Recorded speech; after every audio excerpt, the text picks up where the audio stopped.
ఏమీ కరెక్ట్ కాదు సార్ అది. అందరు ధనికులు వచ్చేసి పేదవాళ్ళని హెల్ప్ చేస్తారంటారా? అది ఎంతవరకు కరెక్ట్? అవన్నీ లేవు, ఏం నమ్మకాలు లేవు కానండి.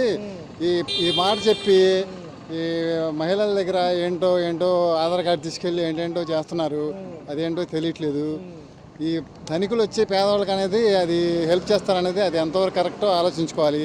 పబ్లిక్ ప్రైవేటు తర్వాత పార్ట్నర్షిప్ అని చెప్పి పెడుతున్నారు. దీనికి ఫుల్ ఫామ్ ఇచ్చి P4 అంటున్నారు. నిజంగా వాళ్ళకి అంత పారదర్శకత్వంగా ఉంటుందా? ఏం ఉండదు సార్. ఎప్పుడు గుర్తుపెట్టుకోండి, ధనికుడు అనేవాడు పేదవాడికి సహాయం చేయడం అనేది సృష్టిలో జరగలేదు. ఎవరో ఒకళ్ళిద్దరు తప్ప ఇవన్నీ ఏం లేదు. ఇదేదో మరి పథకం ఏంటో అది మనకైతే అర్థం కావట్లేదు. వచ్చిన కొన్ని పథకాలు ఇస్తే సరిపోయిద్ది.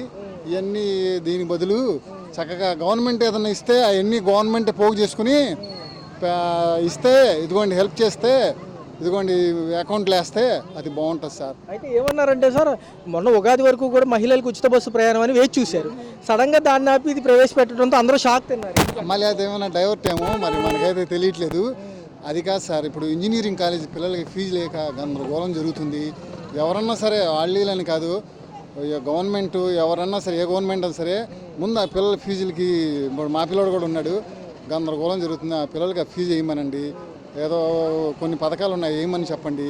ఇది P4 ఏమో మనకైతే దాని మీద నమ్మకాలు లేవు సార్. డిఎస్సి అన్నారు, ఈ పార్టీకి అవ్వలేదు. లేదు సార్, డిఎస్సి అసలు ఊసేలేదు. మరి ఏమో అర్థం కావట్లేదు. కరెక్ట్గా కొన్ని పథకాలు ఇస్తే బాగుంటుంది. డైరెక్ట్గా గవర్నమెంట్ పేదలకు హెల్ప్ చేయమనండి. దీనికి బదులు ఇవన్నీ మన అయితే పేదలకు అర్థం కాదు. అదే నిన్న ఇదే అంశం మీద మాట్లాడుతూ గతంలో భవన నిర్మాణ కార్మికుల అంశాన్ని తీసుకొచ్చారు. వాళ్ళు అప్పుడు ఇబ్బంది పడ్డారు, ఇప్పుడు ఇబ్బందులు ఉండవంటున్నారు. ఒక పక్క కన్స్ట్రక్షన్స్ ఏం స్టార్ట్ అయినట్టు ఏం లేదు సార్. దానికి అంటే ఏమీ లేదు. అవన్నీ ఇదివరకు ఎలా ఉందో, ఎక్కడ వేసిన బొమ్మలు అలాగే ఉంది. ఇదివరకు ఎలా ఉందో మరి ఇప్పుడు ఏదో డెవలప్మెంట్ అయిపోయింది ఏదో అంటున్నారు కానండి, ఇప్పుడైతే మాకేమీ పెద్దగా అనిపించట్లేదు. వాళ్ళు ఇబ్బందులు పడుతున్నారు భవన కార్మికులు.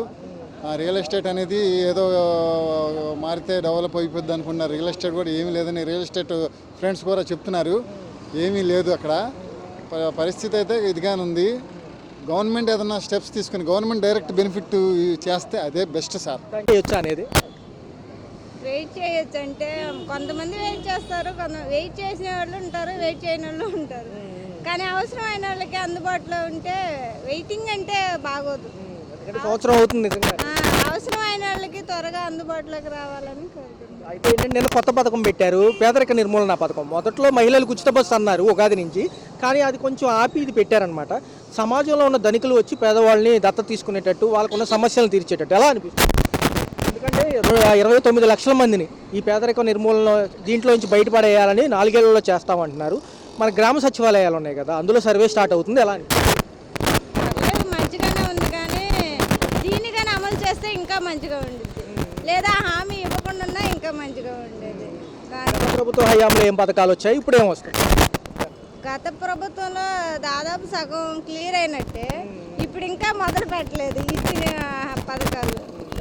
మరి పెరిగిన ఖర్చుల రీత్యా, ఈ ధరల రీత్యా ధరలు రీచ్ అరగదు, కానీ దేనికి దానికే ఏదైనా పెరిగినా పెరగకపోయినా మేమేగా చేసేది.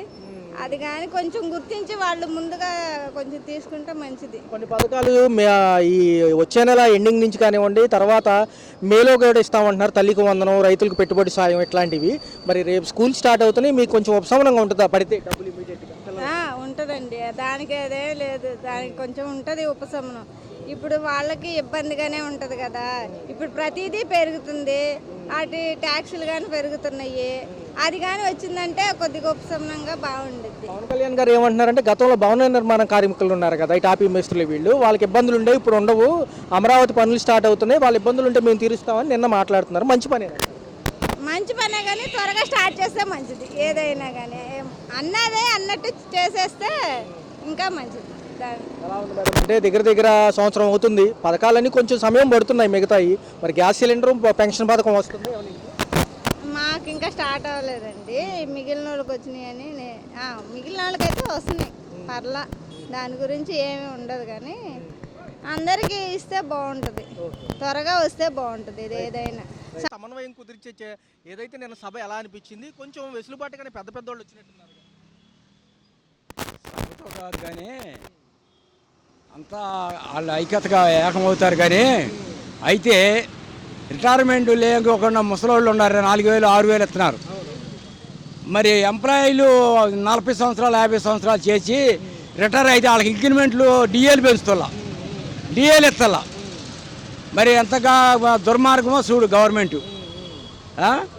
మరి అట్లాగే కొన్నిసార్లు రోడ్లు ఇప్పుడిప్పుడే వేస్తున్నారు. ఏంటి మెయిన్ చదువుకున్న కుర్రోళ్ళు ప్రైవేటు జాబుల్లోకి వెళ్ళిపోతున్నారు. వాళ్ళకి గవర్నమెంట్ జాబులు పడాలి. మోడీ గారు అయినా సరే, కేంద్ర గవర్నమెంట్ అయినా సరే, రాష్ట్ర గవర్నమెంట్ అయినా సరే. ఎందుకంటే మాకైతే లేరు అనుకో, మా పిల్లలు ఉండవు. వాళ్ళకి చెప్తున్నా, జనం కోసం కావాలి, నా కోసం కాదు. వాళ్ళకి ఉద్యోగాలు గవర్నమెంట్ జాబులు వేయమను. వీళ్ళ సొమ్మేం పోతల్లా, గవర్నమెంట్ సొమ్మే. ఎవరున్నా 5 సంవత్సరాలే. ఈ 5 సంవత్సరాల్లో గవర్నమెంట్ జాబులు వేసారనుకో, చంద్రబాబు నాయుడు గారి పేరు చెప్పుకుంటే వాళ్ళ కుటుంబాలు ఎలుగుతాయి. ఎన్ని కొవ్వొత్తులాగా వాళ్ళ కుటుంబాలు ఎలుగుతాయి. ఉద్యోగాలు పడితే ఒక కుటుంబంలో ప్రతి ఒక్కటే, రైల్వేలో కానీ, ఇక దీంట్లో కానీ, రాష్ట్ర గవర్నమెంట్లో కానీ.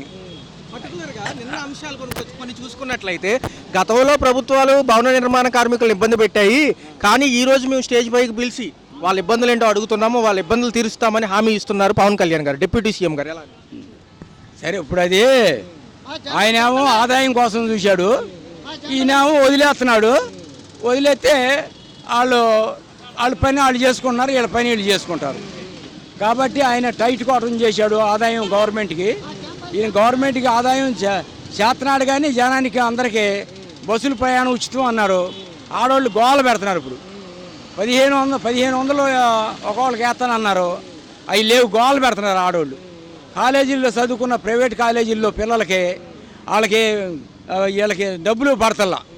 వాళ్ళు చాలా ఇబ్బందులు పడుతున్నారు. ఉద్యోగం లేదు, ఇటు భవిష్యత్తు లేదు, ఇటు 1500 పడతల్లా. అలాంటి ఏ రాబోటు ఇప్పుడు 10 నెలలు 11 నెలలు అయింది, ఇంతవరకు వెరిఫికేషన్ లేదు, దాన్ని ఇంటర్వ్యూ లేవు. ఇంకెప్పుడు రాబోయే కాలం ఇంకా 4 సంవత్సరాలు ఉన్నాయి. సచివాలయం స్టాఫ్కి తుది దశలో 1,73,000 మందిని తీసుకుంటారంట. సచివాలయం స్టాఫ్ ద్వారా ఎంక్వైరీ చేపించేసి ఎవరెవరు ఉన్నారో దాని కింద ఎవరెవరు వస్తారో చెప్తారంటున్నారు. సచివాలయమే కాదు బాబు, మొత్తం ఇంటింటికి డోర్కి వాళ్ళ ఎంప్లాయీలు చదువుకున్న వాళ్ళు సర్టిఫికెట్లు ఉన్నాయి, ఆధార్ కార్డులు ఉన్నాయి. దాన్ని ఎంక్వైరీ చేస్తే వాళ్ళే వచ్చేస్తారు. ఆ సచివాలయం వాళ్ళే రాకర్లా. ఉద్యోగాలు వేస్తున్నారంటే వాళ్ళే వచ్చి పలానా సాటకి రమ్మంటే అప్లికేషన్లు పెట్టుకుంటారు. మళ్ళీ ఆ సచివాలయం వాళ్ళు పని చేయకూడదు ఎందుకు, వాళ్ళే వచ్చి అప్లికేషన్లు పెట్టుకుంటారు. దాన్ని వెరిఫికేషన్ చేసి జాబులు వేయమని గవర్నమెంట్ని విజ్ఞప్తి చేస్తున్నా. ఫైనల్ క్వశ్చన్ బాబాయ్ గారు, నార్మల్గా ఉండే రాజకీయ నాయకులు నాకు ఎంత వాటా అని అడుగుతారంట కంపెనీలో వస్తే, కానీ ఇప్పుడు ఈయనేమో పేదరికలకి ఏమిస్తారు అని అడుగుతున్నారు. నిన్న సభలో ఏం పేదలకి ఏమి ఇస్తున్నారో ఎవరు చెప్పారు? వీళ్ళు అడుగుతున్నారు, కానీ వాళ్ళు ఇవ్వాలిగా. పేదలకి ఏమి ఇచ్చేది వీళ్ళు అడిగారు అనుకో, వాళ్ళు ఏమి ఇస్తారు, ఏమి ఇవ్వాలిగా. పథకం సక్సెస్ అవుతుందా? ఆ దేవాలయాలు కోట్లు పంపుతున్నారు.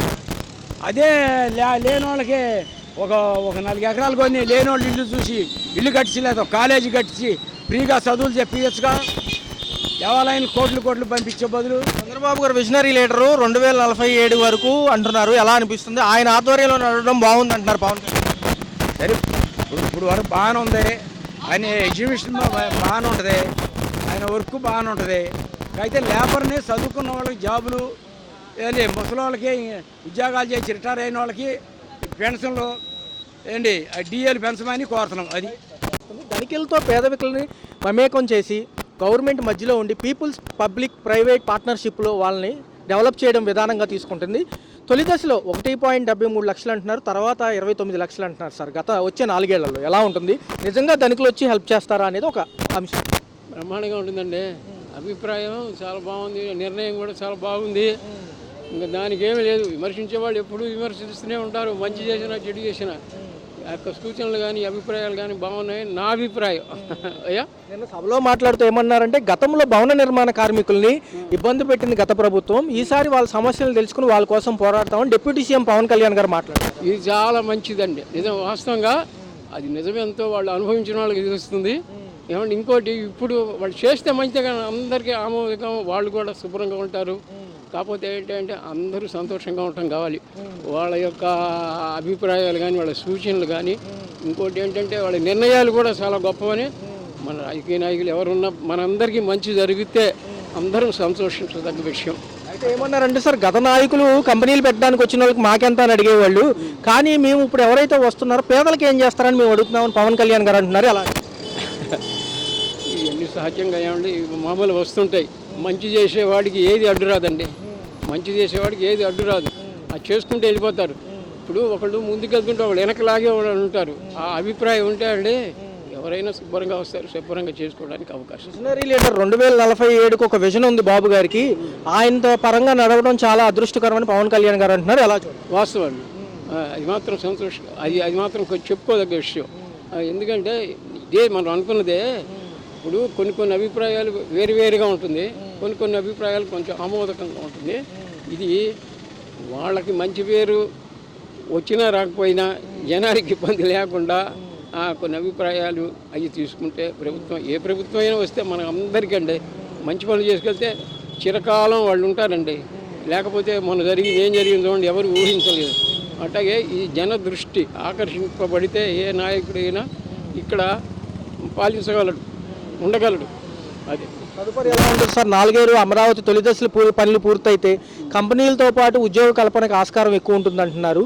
ఈసారి చూడొచ్చు అంటారు అభివృద్ధి చూడాలి, వాళ్ళ దాన్ని బట్టి ఉంటుందండి. ఇప్పుడు మొన్న ఆయన ఏమనుకున్నారో మనం ఒకటి అనుకుంటే ఒకటి జరిగింది.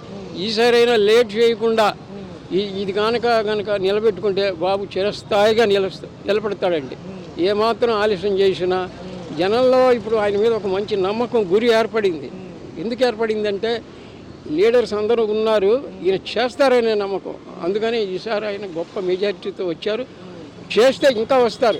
రాజకీయ నాయకులు 5 ఏళ్ళ భవిష్యత్తు ఏంటని ఆలోచిస్తారు, కానీ విజన్ ఉన్న నాయకులు మటుకు భావితరం భవిష్యత్తు కోసం ఆలోచిస్తారంటున్నారు. ఇది వాస్తవం అండి, ఇది సత్యం 100%. ఇది మాత్రం కరెక్ట్. ఇప్పుడు అందరూ ఆమోదిస్తున్నారండి. ఆయన మీద మంచి ఆశలు పెట్టుకున్నారు, బాగా డెవలప్ చేశారనుకోండి, మనం అందరం కూడా బ్రహ్మాండంగా ఉంటుందండి. అది తొందరగా ఈ మొన్నట్లాగా పెండింగ్ పెట్టకుండా ఆ యొక్క రాజధాని పనులు కానీ అవి కానీ ఏర్పాటు చేస్తే చాలా బాగుంటుందని నా అభిప్రాయం. సహాయం చేసే ఆస్కారం ఎంతవరకు ఉంది? పేదల్ని దత్తత తీసుకుంటామంటే అదే హోప్స్ పెట్టుకోవాలి, అంతే. చేస్తారని మంచిదే, పథకం మంచిదే, చేస్తే మంచిదే. పథకం మాత్రం మంచిదే, రావాలి. ఉన్నవాళ్ళు వస్తే జనాలు హోప్స్ ఆశతో బతకమే. నిన్న వెలగపూడి సచివాలయం బ్యాక్ సైడ్ ఈ సభ జరిగింది. అందులో ప్రముఖులు అందరూ పాల్గొన్నారు. ఫార్మాసిటికల్స్ వాళ్ళు, కన్స్ట్రక్షన్స్ కంపెనీ ఓనర్స్ అందరూ వచ్చారు. నైపుణ్యం అభివృద్ధితో పాటు హెల్త్ వెల్త్ రెండూ క్రియేట్ చేస్తారు. అదే మంచిదే. అది ఎలా అనిపిస్తుంది సార్? 10 ఏళ్ల పరిపాలనలో మీకు నచ్చిన అంశాలు ఏమున్నాయి? ఇంకా ఏమైనా త్వరితగతిన చేయాలి? పర్లేదు, ప్రస్తుతానికి పర్వాలేదు, బాగానే ఉందంతా. Super 6 అమలు ఇవన్నీ ఎలా? అదే లేడీస్ ఇది బస్సు అంటున్నారు కదా, అదొకటి. తొలితన ఉగాదికి లేడీస్కి ఉచిత బస్సు ప్రయాణం అనుకున్నప్పటికీ ఈ పథకం అమల్లోకి వచ్చింది. తర్వాత ఏమన్నా చేసే ఆలోచన? చేస్తే చేయొచ్చు, ప్రస్తుతానికైతే బాగానే ఉంది. P4 పథకం కూడా డబ్బున్న వాళ్ళు వస్తే, అంటే కాన్సెప్ట్ మంచిది, అది వాళ్ళు వస్తే బాగుంటుంది. పవన్ కళ్యాణ్ గారు అనడం జరిగింది, గతంలో భవన నిర్మాణ కార్మికులకు ఇబ్బంది వచ్చింది, ఇప్పుడు లేదు, వాళ్ళ సమస్యలన్నీ పరిష్కరిస్తామంటున్నారు. మంచిదేనా? మంచిదే. మేము ఇంకా ఆ టైప్ క్యాండిడేట్లమే పనులు చేసుకునే వాళ్ళం రోజువారీ.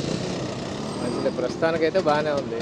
మెయిన్ P4 పథకం మంచిది, అసలు ఈ ఆలోచనే మంచిది, ఎవరికి రాలి. నాయకులు కంపెనీలు పెట్టడానికి వచ్చినా, సేవ చేస్తానికి వచ్చినా మాకేంటని అడిగేవాళ్ళు, కానీ ఇప్పుడు ఏమంటున్నారంటే పేదలకు ఏం చేస్తారని మేము అడుగుతున్నాం. ఎలా ఉంది?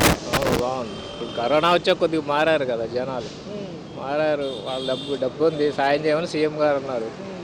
వచ్చే పథకం పేరు కూడా బాగుంది, చేయాలి. వాళ్ళు కూడా చేస్తే ఏముంది, బాగా పేదవాళ్ళు పాపం చదువుకుంటారు, ఏదో ఒకటి వస్తుంది కదా వాళ్ళకి కూడా. సాయం చేస్తే, డబ్బున్నోడు సాయం చేస్తే కొద్దిగా లిఫ్ట్ ఇస్తే అన్ని రకాలుగా పథకం మంచిది. ఇదే అంశంలో ఏమన్నారంటే సినిమాలో 2.5 గంటల వ్యవధిలో అయితే సొల్యూషన్ దొరుకుతుంది సమస్యకి, కానీ ఇక్కడ దొరకదు. అదే శంకర్ గారి సినిమాలాగా వాళ్ళు రావాలి, డబ్బున్నోళ్ళు వస్తారు, వాళ్ళలో కూడా మంచి వాళ్ళు ఉంటారు కదా, వచ్చి మంచి చేస్తే మంచిదే. ఉగాది నిమిత్తం మాట్లాడుతూ చంద్రబాబు గారు అన్నారు, గతంలో సెల్ ఫోన్ లేనప్పుడు ఎందుకు అన్నారు, తర్వాత కంప్యూటర్లు వచ్చాయి, ఇప్పుడు కూడా ఈ ఐటీ సెక్టర్ రావడంతో బాగా అభివృద్ధి చెందింది హైదరాబాద్, అట్లాగే ఇది కూడా అభివృద్ధి అవుతుంది అంటున్నారు. ఎంత సమయం వచ్చి? సమయం ఇప్పుడే కదా వచ్చింది, ఇంకా కూర్చున్నారు కదా, టైం పడుతుంది. మొత్తం ఇవన్నీ చేయాలని టైం పడుతుంది. జనాలకు కూడా తెలుసుది, ఇప్పుడు పిచ్చి వాళ్ళు ఎవరున్నారు, కొంచెం టైం పడుతుంది. అన్నీ చేస్తారులేండి, అన్ని రకాలుగా బాగానే ఉంది. 2047 విజనరీ అంటున్నారు సార్, ఎలా చూడాలి? అదే అన్నీ సక్సెస్ అవుతుంది అండి. ఆయన అంటే కొంచెం విజనరీ ఉన్నాయని కాబట్టి బాగానే సక్సెస్ అవుతుంది. పర్వాలేదు, మీకు గతంతో పోల్చుకుంటే కొంచెం పర్వాలేదు. అన్నా క్యాంటీన్లు పేదవాళ్ళకి అదొకటి మెయిన్, అదొకటి ఇది కదా పాపం రోడ్ల మీద ఉండే వాళ్ళకి. అన్ని రకాలుగా పర్వాలేదు. వెంటనే ఏమి విమర్శిస్తాం, కొంచెం టైం తీసుకోవాలి. కొంచెం కసరత్తు చేస్తున్నాయి. ఈసారన్నా బయటపడదాము ఆ అంశాల నుంచి. అమౌంట్లు వస్తే మిగతా పథకాలు కూడా అమలు అంటున్నారు. దాంతోపాటు పేదరిక నిర్మూలన పథకం ఈ P4 అనేది ఎలా అనిపిస్తుంది? P4 అనేది బాగానే ఉంటుందండి. పేదలకి చేసేది కాబట్టి బాగానే ఉంటుంది. అదేవిధంగా డబ్బులే కాబట్టి నిదానం చేస్తారు కాబట్టి చూద్దాం. గతంలో కొన్ని వెసులుబాట్లు లేకపోవడం వల్ల కొంచెం ఇబ్బందులు ఉన్నాయి అంటున్నారు. తత్తుపతి చేస్తామంటున్నారు. ఖజానా ఖాళీ అయిపోయింది కదండి, ఏం లేదు ఖజానాలో. ఆయన ఎక్కడి నుంచి చేస్తాడు? ఆయన సొంతంగా ప్రింటింగ్ కుదరట్లేదు. ఎవరు కూడా నిదానంగా సంపద సృష్టించి పేదలకి పంచి పెడతా ఉంటారు. చూద్దాం. నిన్న మహామహీలు హేమాహేమీలు వచ్చారు సార్ సభకి. ఎవరైతే సంఘంలో పెద్ద మనుషులు మంచి మంచి కార్పొరేట్ వాళ్ళు వచ్చారు, ఎలా అనిపించింది? నిజంగా ఈ యొక్క ప్రక్రియ స్టార్ట్ అయ్యి ముందుకెళ్తే బాగుంటుందా? తొలి దశలో 1,73,000 మందిని ఎంతమంది అంటున్నారు కదా. ఉద్యోగాలు వస్తాయండి, అన్నీ ఇప్పుడు ఉద్యోగాలు ఎందుకు వస్తాయి, బాగానే వస్తాయి. ఉద్యోగం తీసుకొస్తున్నారు, వెళ్ళారు కదా, అంతా ఐటీ అంతా చూస్తున్నారు కాబట్టి వస్తాయి, ఉద్యోగాలు వస్తాయి. మెగా డిఎస్సీ కూడా పెట్టారు కదా, ఇవి కూడా వస్తాయి. అమరావతి తొలి దశల పని పూర్తయితే కనుక ఈ 20 లక్షల ఉద్యోగ కల్పనలో ఈ 4 ఏళ్లతో పాటు మిగతా అనేక అంశాలు కంపెనీలకు ఆస్కారం ఉంటుంది. ఆస్కారం ఉంటుంది కదండి, కంపెనీలకు అన్ని ఆస్కారం ఉంటుంది. అందులో అమరావతి కొద్దిగా డెవలప్ అయితే మొత్తం అన్ని కంపెనీ ఐటీ మొత్తం వస్తుందండి. అక్కడ మొత్తం వచ్చేస్తుంది, అన్నీ చేస్తారు కదా. ఐటీ కంపెనీలు అవన్నీ ఈయన పారిశ్రామికవేత్తలు కానీ వాళ్ళు కానీ వీళ్ళు కానీ రావడం, పెట్టుబడి పెడతాం కానీ అన్నీ వస్తాయి, అక్కడికి వస్తాయి. ఎలా ఉంది సార్? పవన్ కళ్యాణ్ గారు ఏమంటున్నారంటే విజన్ 2047 ఏదైతే ఉందో వికసిత భారత్తో పాటు మన స్వర్ణాంధ్రప్రదేశ్ కూడా బాగా ముందుకెళ్లాలంటున్నారు. వెళ్తుంది ముందు 2040 కన్నా ముందు చూసుకుంటే అవుతుంది. చేసుకుంటూ వెళ్తున్నారు కానీ నిదానం చేసుకుంటూ వెళ్తున్నారు. చూద్దాం. పవన్ కళ్యాణ్ ఇతరు బాగానే ఉంది, పరిపాలన బాగానే ఉంది. చూద్దాం, పరిపాలన చేస్తున్నారు, చేస్తున్నారు, చూద్దాం. విజన్ బాగానే ఉంది, ప్రస్తుతానికి హ్యాపీగానే ఉన్నారు.